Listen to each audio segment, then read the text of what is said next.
Okay, good afternoon, everyone. Thank you so much for being here today. We have, presenting myself, Sofia Bahana with the Minority Business Development Agency.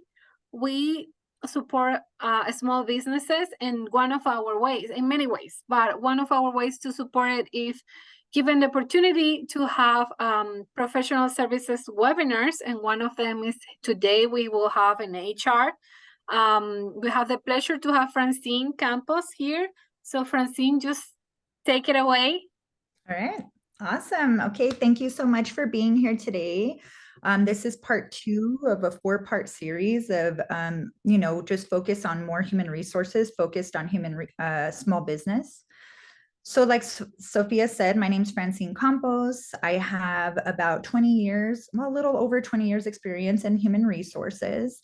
And I also recently opened up a HR consulting company that really focuses on providing HR services to small businesses as well as nonprofits. So I'm really excited to be here today. We're really going to be focusing on legal essentials and effective documentation, which is extremely important in the HR world and to small businesses. So we'll just jump right into it. Our agenda, we're going to be covering quite a few things today, mostly, on compliance, why does it matter, talking about a few key laws, how to create a compliance plan and checklist. And then we're going to talk about documentation, why it's important, and also training and responding to issues that might come your way. So we'll just kick it off from the ground up. What does compliance consist of for small businesses? So first off, it's just adhering to various employment laws, labor laws, any type of laws. Same thing as you would do for your business of creating paperwork to start your business. Same type of thing. You have to create paperwork to start your business. You need to create paperwork to keep in compliance. So we're really going to talk about how to follow those laws to create these great workplaces, but as well as providing just some information to avoid those potential lawsuits and legal problems. So first things are, it always matters. Like, why does it matter? That's where we want to start. So first thing first is we want to avoid any fines or legal issues. As a small business owner or any type of business owner, really, you want to focus your money and your time and efforts on growing the business, not focusing on paying fines or legal issues to keep you in compliance. So you really want to be compliant in the beginning so you could just avoid this and really focus your time and energy and money on your business, not on these issues. Another big thing is protecting your company's reputation. That's a big thing, especially here in New Mexico. We're a small state. Everybody kind of knows everybody, and that applies to businesses as well. So you just want to really protect that company's reputation and the growth, because it really could just stop in its tracks with an issue. And then we want to ensure fair treatment for your employees, just compliance. We want to promote that fair and consistent treatment across the board. I wanted to share just a quick example of how this potential issues could affect a company. So back in 2010, Chipotle, which we all know about, ran into some issues, and they were facing some issues around compliance around their I-9 form that we spoke about in the last webinar. So the I-9 form is just a form that needs to be completed within 3 days of your employment, first 3 days in the beginning. And you have to complete it a certain way. If you don't, you will get fines. Fines range anywhere from about $250 per issue to about $2,300. And so one form could be $5,000 in fines. So it could add up very quickly. And then the other thing that Chipotle was facing is mistreatment among its employees. So first of all, they ended up paying $1 million in fines with their compliance issues around their I-9s. That was huge, a huge, huge issue around that. The reputation suffered significantly. They actually, even their stock prices went down significantly around that time. And then they also just had a hard time keeping employees and hiring employees.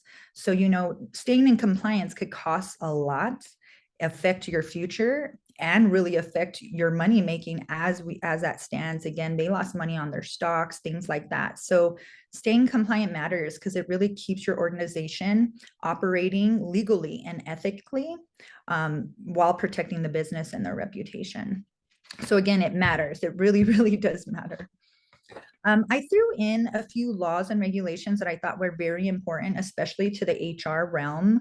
A lot of what we do focuses on keeping companies in compliance around these laws. So 1964, we had the EEO Act, which was Title VI of the Civil Rights Act, and that prohibits employment discrimination. So if you have a protected class, which is usually your sexual orientation, your gender, maybe your religion, how you look, do you have disabilities, you cannot be discriminated against upon those protected rights. In 1990, we had the ADA, which is American with Disabilities Act.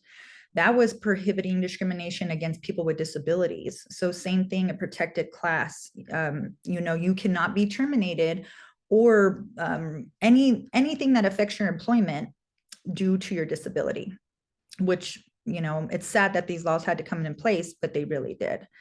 In 1993, we had FMLA, which was Family and Medical Leave Act. So it provided 12 weeks of unpaid time, but it protects their job while they're out, which was very important at the time, especially. And then most recently, we had the sick leave law passed in New Mexico, which is a huge achievement for New Mexico. Definitely both sides of this. A lot of small businesses were not in support because how costly it is. But on the other side, it really gave just a sense of, just release of being able to take time off for you or your immediate family member. So let's look into that one just a little bit. A lot of these laws, and we'll talk about that a little bit in the checklist, don't apply to all companies.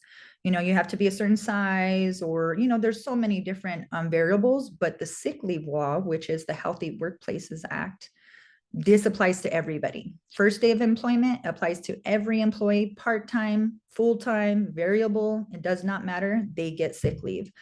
The easiest way to just think about this is they get 1 hour for every 30 hours worked. It's just simple as that, 1 hour for every 30 hours worked.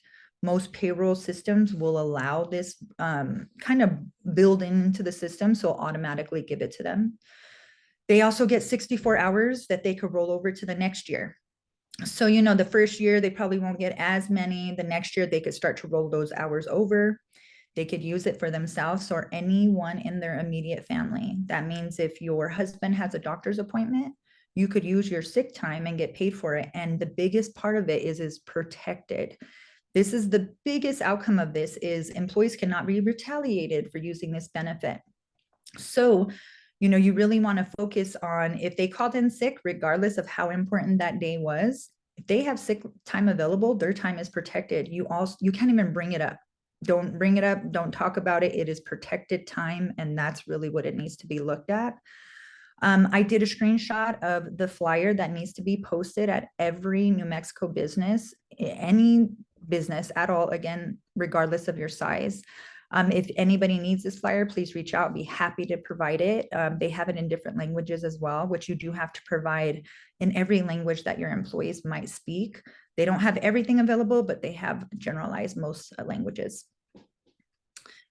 All right, so now we're going to focus on the compliance side of things, how to keep your company in compliant. What do we do? Where do I start? It's a lot and it's overwhelming. But with the right support, you get there and it's pretty easy once you have, again, the right support and you know what you're looking for. So this flow chart, you would say, is just creating a compliance plan. And what we're going to look at every step much more in detail. So just do an overview right now, but you're of course going to look for those laws that apply to your company. You need to see where those risks are. Are there these gaps that we need to look at? Like, what would it cost me if I don't do this? You need to develop those policies to fill that gap, train your employees and your managers, and I keep them separate for a reason, and we'll talk about that a little bit. And then, of course, monitor and audit. It's never one policy is put into place forever. Never. You need to look at it, if not quarterly, yearly.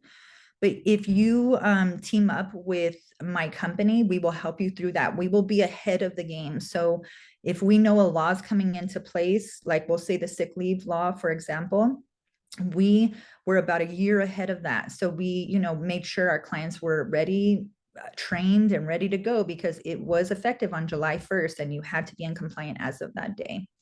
Okay.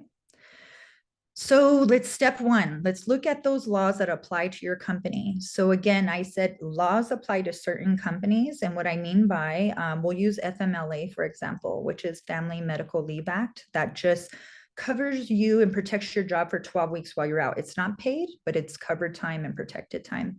That only applies to companies that have more than 50 employees that live within 75 miles of your main hub, your main office. So again, that wouldn't necessarily apply to someone that has 10 employees. So do we need to worry about that? Not really. We could still provide that benefit, but we don't need to comply with that law.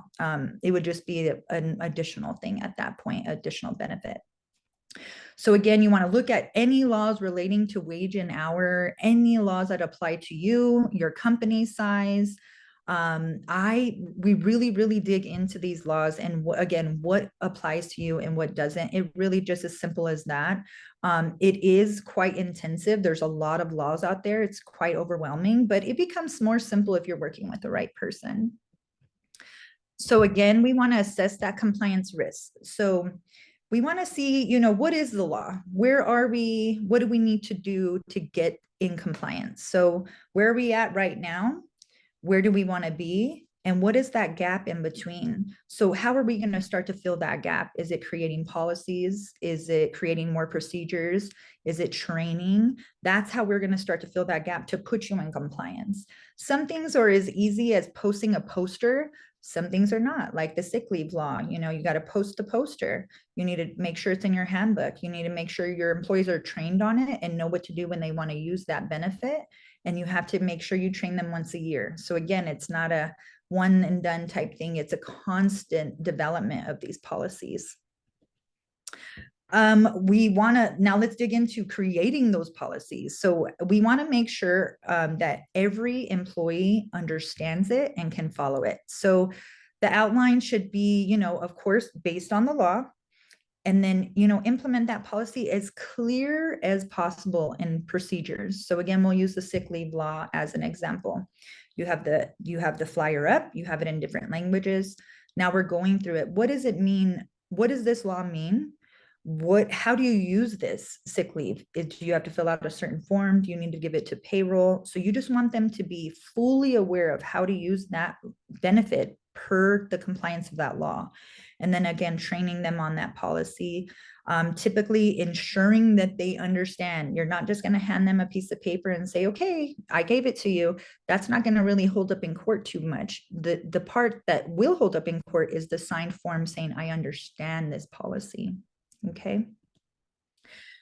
So now, we looked at the gap. We're going to fill this gap. We have our policy in place. We have communicated this policy. Now we're going to train on this policy. And earlier I put, training managers, employees are very separate. The reason why I say that is because manager training is so different from employee training. We'll use sexual harassment training, for example. Sexual harassment training for employees is based on, if you are in a situation that makes you feel uncomfortable, this is what you do. Manager training is what to look out for. If I see an employee, one of my employees doing this, what do I do? How do I report that to HR? They get the other training as well, but now it's more on a leadership quality. What do I do if I'm put in this situation per one of my employees? I always say start with training with a new hire onboarding. We talked about that in the last webinar. New hire onboarding is such an important part of the employee's journey with your company.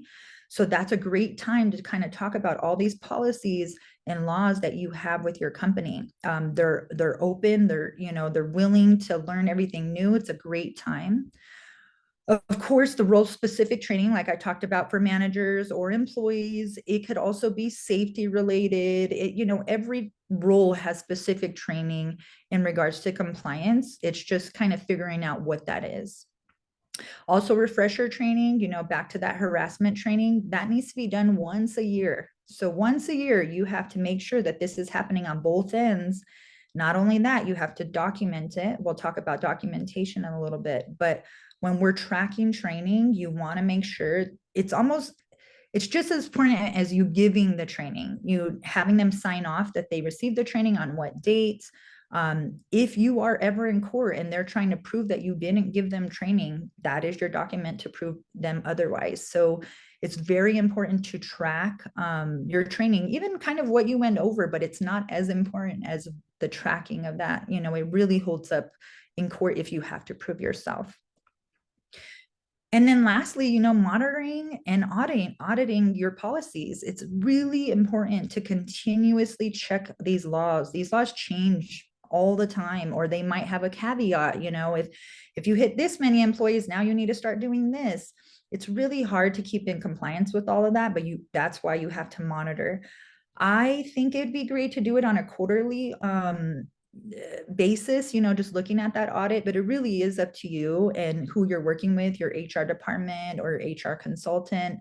But you know, providing that compliance training, again, it's not just one-off. You have to constantly provide that training. And then any issues that come up that they're not abiding by those by those laws, you really want to understand, you know, what happened? Was I not clear? Are you clear? Do you understand now what we're trying to do here is staying in compliance? But again, just monitoring and auditing, it's just going to be part of the life of compliance. It really is, and forever. It never goes away, unfortunately. So I thought this was great to add. This is an example of a compliance toolkit that I have created in the past. So I was working with a pretty small business in New Mexico. I think they had about 3 employees. So we didn't have quite a bit of laws that we had to abide by, but there was about 3 pages of compliance issues or laws that they needed to abide by. So what I will do here is just list what the employment law is, the description of the law, and then I provide a solution as well with the actual documents. So for example, the equal employment opportunity is the law. That's what the law states. That's what the flyer also states. So I just put a little description, and then I also provided them with the EEO poster and then included it in their handbook. So there's just different solutions to every law. Again, it seems overwhelming, but it really isn't. As long as you have kind of a step ahead, you'll always be okay. There's all this information is available to you online as well. So it's really just getting someone to kind of bring it all together and what applies to you. Because when you start to Google out there, you know, what laws apply, it becomes overwhelming. It's so overwhelming. And in New Mexico, we don't have even as many laws as other states have, and, you know, employment laws. If you start to do business in California or Arizona, things change quite a bit because now you're looking at those state laws in addition to your New Mexico law. So, you know, just staying in compliance, these toolkits, they will alert you when, you know, say 50 employees is the alert. 50 employees come up, we start to add it to the handbook, put our posters out there, and then we train, and then we're in compliance. It's as easy as that if you do it right. And from the beginning as well, if you go back, it's kind of tough to catch up. So doing in the beginning it sets the tone for your business, and again allows you to feel comfortable that you could use your dollars and your times towards building your business, not worrying about paying fines. Okay, so now let's talk about documentation, which is, I think I say documentation 10 times a day, which is really funny, but it's just a part of the HR world. It's part of everything that we do here. So effective documentation, what I thought was extremely important to kind of go through, what does documentation mean, but what do I not need to worry about and what should I worry about? So of course, following those company policies. Number 1, what is in your handbook? What policies do you have posted around your office? We've already done the compliance list. So now, you know, what are those policies that are affect my company? Be objective, you know, focus on the facts. I've worked with many clients in the past that they send me emails and, you know, it's just not very fact-based. It's very opinionated, maybe emotional. It's like, this person upset me, and from there, we weren't able to recover. It needs to be, this person did this. This is what happened. This is what the outcome. When you are unfortunately in court, all that extra does not matter. They want to know the facts. So if you're able to provide the facts clear and precise, it's so much easier. And that goes into the next thing. Be clear and concise, simple language, clear. Don't be, you know, don't use vague statements. Be clear, simple. Be timely. if this isn't the biggest thing on this list, I don't know really what is. Being timely is so important. So for example, say you have an employee has been having issues for the past 3 months. You never addressed those issues. You just kind of held it in. And then one day you've had it. You're like, okay, today's the day. I don't want them working at my company any longer. So you call your HR consultant for some advice, maybe getting the paperwork together. First thing they're going to ask you is, what documentation do you have in their file? Typically, you would have these, write-ups or conversations that led to a termination. When you don't have anything and then you have a termination, it looks like you just jump to that. You just completely jump from A to B and you're terminating them.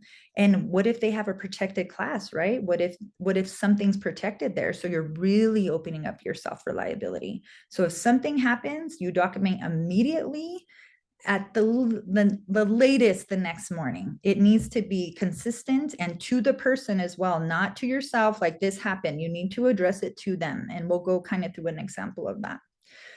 Another one is being consistent. Use templates if you can. National Roofing, which is a big client of ours, we have templates for everything. No call, no show, template, write up.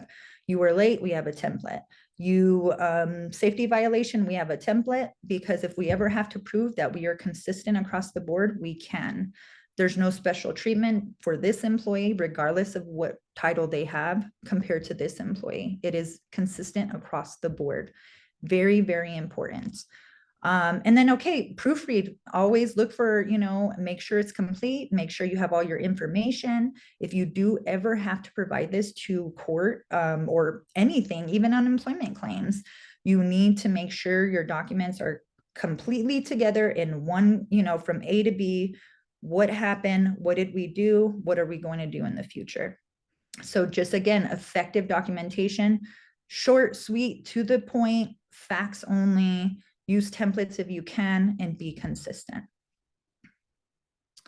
So issues with improper documentation. I thought this was, very interesting to kind of go through. So again, lawsuits, just lack of proper documentation or lack of documentation could definitely lead to lawsuits. I would say probably 55% of lawsuits just go through really quickly because the employer doesn't have any type of documentation. You can't prove yourself right if you don't have anything to prove that. Of course, confusion, unclear documentation. Maybe employees are just confused about the policies and procedures. They didn't really understand what's going on. And then again, back to the inconsistency, lack of documentation, just as inconsistent application of your HR. If you have an HR person on staff or an HR consultant that you can call, this is going to be probably the biggest part that they ever talk to you about. If you're having issues with an employee or an issue led up to termination, documentation will get you there so much easier than not, really, right? You call we'll say your attorney and say, I want to terminate this person. They're going to ask you for documentation. If you don't have it, they're probably going to have you take a step back and talk to them one more time so you could document that situation, where you could say, I haven't had a chance to talk to you for the past 3 months, but these are the things that we spoke about. And this is your last chance. So it gives you a chance to kind of wrap that up, to document one more time, because without documentation, you're really putting yourself out there for liability. Common mistakes, not having an employee handbook. Number one, your employee handbook is like a perfect togetherness of getting you out of trouble in so many situations with your employees, legally, in so many aspects. But your employee handbook is your policies that are all together for your new hires. Again, you look at it once a year, so your ongoing employees, all your policies, every policy is in that handbook, and they sign off that they received it and understand. So again, it will help you in the future if you need to. Missing deadlines for new hires, I threw that in there because I think it's very important to notice that compliance is also timely. So we have the I-9 form that we talked about, just ensuring that they're able to work in the United States. They usually provide 2 documents within 3 days. Once those 3 days pass, you cannot ask them for any documents. And if you do, you can get in trouble. They just need to report you, and that's it. So again, keep up with those deadlines. Make sure you're timely. Inconsistent policy enforcement. This is easy as it applies to this person, but not so much this person. Really get a handle on that. Another client of ours, we have employees that have been there for 35 years, about to retire, probably not the nicest. They really just want to get out of the workforce. And then we have the new employees coming in, very engaged, just different. When employees start to see that these employees are being treated differently than these employees, it starts to create that inconsistency, and they actually can, go talk to an attorney and say, I was mistreated because of this protected class that maybe is age. It could be any protected class. So again, be consistent with all your employees. Everybody needs to be treated the same. And then lastly, again, failing to document properly. I think I really honed in on that. Just ensure you're documenting and on time, timely, and all the good stuff. Now we're going to be talking about responding to issues a little bit. So right now, we've created the compliance, we've gone through the checklist, we rolled out, we trained, we understand how to document. You're doing everything that you should. And say a claim comes in, say you get a letter from an attorney for a previous employee or even a current employee. I always want to add that because you could be sued by a current employee. They could go to the EEOC and say they're being harassed by their current employer. They will still work for you. You can't retaliate against them. You can't let them go. So be cautious in how to respond to that. A lot of people get upset about this, especially small businesses. They're like, my business is small. Why do I need them here? We need to move on. It is an issue. So just be aware of that. I threw a few issues in here to review. Payroll error, just a small issue that again needs to be documented. But and then I also gave a huge example of like a discrimination complaint. Sometimes that's not even to you. It could be through a federal government agency and how to respond to that. So, payroll error, we have an error, say we overpaid somebody. We're going to confirm the error. We're going to notify the department. We're going to work with the employee to resolve that issue and document everything that I just said, what happened, the solution, what happened in the future, document it, put it in a file. If you have to get back to it, you have it, but if not, it's just there. Super simple, easy. Now we have a discrimination complaint. So much bigger, right? Say you get a letter for your attorney or maybe the EEOC saying this employee feels discriminated against because XYZ. So first of all, you're going to document, you're going to reach out to your HR consultant, probably your attorney. You're going to jump on this as soon as you can. You need to document any details that were given to you. Again, notify them, and then you're going to jump in and do a conducted investigation. More times than not, this will be done by HR professional or maybe your attorney, maybe. But what we're going to do is jump in there. What happened? Where did this come from? We're going to interview other employees to see if they feel the same. This is a legal requirement by the government. This is not you should do it because you should. No, this is a requirement. When you get notified of a discrimination, you need to jump in and do an investigation. And keep in mind, you could have the employee working while you do the investigation or not. You could suspend them with pay or without pay, pending the investigation. And depending on what's going on too, again, there's levels of this. Could be something simple enough where we could do an investigation in a day, we have an issue, we work through it, or it could be much bigger than that. So again, notify your HR team or your attorney and we'll work through this with you. A lot of it seems scary in the beginning, but with the proper documentation, it almost just goes away at times, just literally goes away. So this is an example of an employee issue documented by email. So just to give some context to this, this is an example of an employee. I think I named him Josh in here. He sent an inappropriate email to a group of employees the day before. So I saw the email, I addressed it immediately, and then I followed up with an email the next day. So I say, I hope this email finds you well. Yesterday, we had a discussion about the email that you sent out. The content of the email was inappropriate. We don't allow this. And then what could happen in the future? So it's all wrapped up in an email. I always end it with, please confirm receipt of this email. So if they respond to you and say, I got it, thank you, perfect. Put it in their file. It's documented. We're good to go. If you have to refer to it, it's there. If they never respond to you and confirm, they could easily say they never got that. So and unfortunately, I will email them. Did you get my email? Did you get my email? Like I want you to confirm that you received that. So again, it's just pretty much to the point, facts related, right? This happened, we had a discussion, again, what we're gonna do, what we're gonna do in the future. Let me know that you got this, we're good to go. If this happens again, you might wanna say, do we wanna go over our harassment policy, depending on what's happening. But you could always retrain them. Again, that looks good. Make sure you document it, make sure they sign off.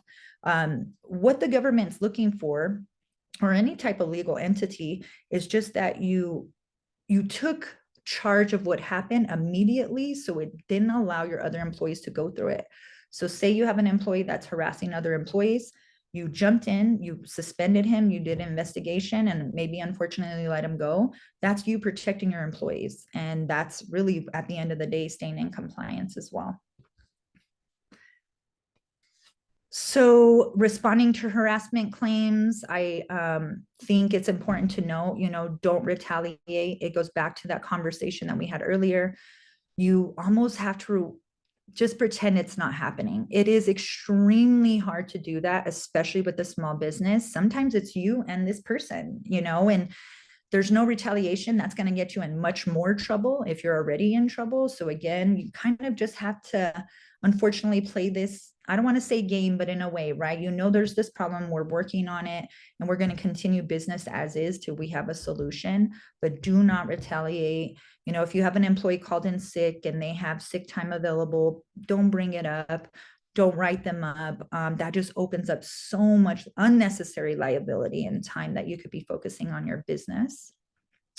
The other one is investigate, understand what's happening. Not everything is true that comes to you. You might get an issue sent to you by an attorney that says, our employee felt that you harassed them and you didn't, and you have the documentation to show because you investigated. So just make sure that you start the investigation as soon as possible and determine what those facts are. So when you do respond, you have everything lined up and it's easy to go.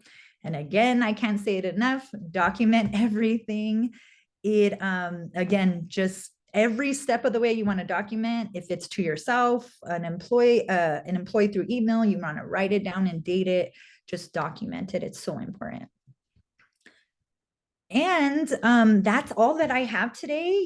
We just kind of an overview. We really focused on what is compliance, how to create this compliance checklist, which I would be happy to work with you all if you're interested in that. Again, we just kind of meet with you, see where these gaps are, and then provide some solutions that are usually free. It's the information is out there. It's just providing it to you. And then we talked about the importance of documentation, and just what to do if you do have to respond to any issues. But yeah, I just kind of wanted to leave some time out there to see if anybody had any questions or any comments or anything like that.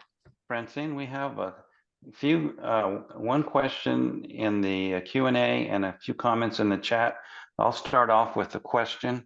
You mentioned no call, no show template. Doesn't the new sick pay leave law protect them from us using that until they haven't shown up for 24 hours? Yes, Juliana, thank you for bringing that up. Very good thing to go over. So sick leave, yes, you can't write them up if they have sick leave available to them. Say you have an employee that's already exhausted all their sick leave and there's still no call, no show, you absolutely could write them up. You just want to ensure that they have used all their sick leave. That sick leave is just pretty much protected leave. But after that, you absolutely can. And another caveat of the sick leave, Juliana kind of touches on this. If someone is sick and they're unable to call before their start time, but they have sick leave available, their time is still protected. They have to call their employer at the first time available to them. That could be 5 p.m. You got to work with your employees. You don't want to put any policies in place that that might look like retaliation, but you also, have to run a business. So you could tell them, I know you don't have to let me know, but maybe you could let me know. It's more probably that culture building, but you're right. You cannot write them up if they have sick leave available. And then another question in the chat was, is the sick in addition to paid vacation? So yes and no, you could do two things. You could separate them and you could have your PTO, your vacation separate than the sick leave, or you could combine them. Almost every client that I worked with went to roll this out, combined it because they already had a vacation plan that gave even more hours in the sick leave plan.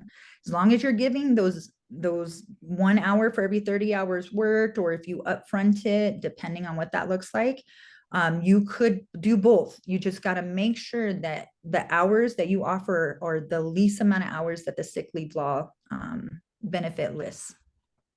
Okay, good. Then there was another one that Michelle Grumbles wanted you to send her flyer that you had referenced. Yes, And, absolutely, Michelle. I will send that to you. I will get your email and I will send that to you.